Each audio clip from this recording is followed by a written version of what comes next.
Inter complete అయింది, next ఏం చేయాలో క్లారిటీ లేదా? మీరు ఒక్కరే కాదు, అందరూ సేమ్ కన్ఫ్యూజన్లో ఉన్నారు.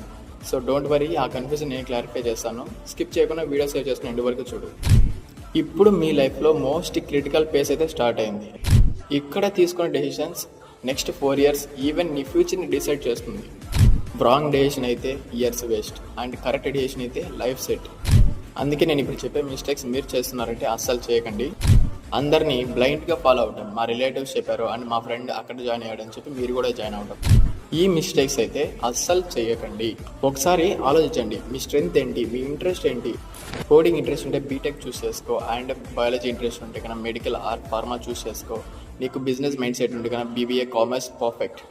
కానీ ఒక్క పాయింట్ గుర్తుపెట్టుకో, కోర్స్ కన్నా ఇంపార్టెంట్ స్కిల్, కాలేజ్ కన్నా ఇంపార్టెంట్ లెర్నింగ్. కన్ఫ్యూజన్లో ఉండడం నార్మల్, బట్ క్లారిటీ కోసం ఎఫర్ట్స్ పెట్టడమే రెస్పాన్సిబిలిటీ. ఇప్పుడు నీకు ఒక క్లారిటీ వచ్చింది అనుకుంటా. సో రైట్ డెసిషన్ తీసుకో, ఫ్యూచర్ నీదే అవుతుంది. కంటెంట్ నచ్చిందా? అయితే ఫాలో కొట్టి పెట్టుకో. నెక్స్ట్ వీడియోతో కలుద్దాం.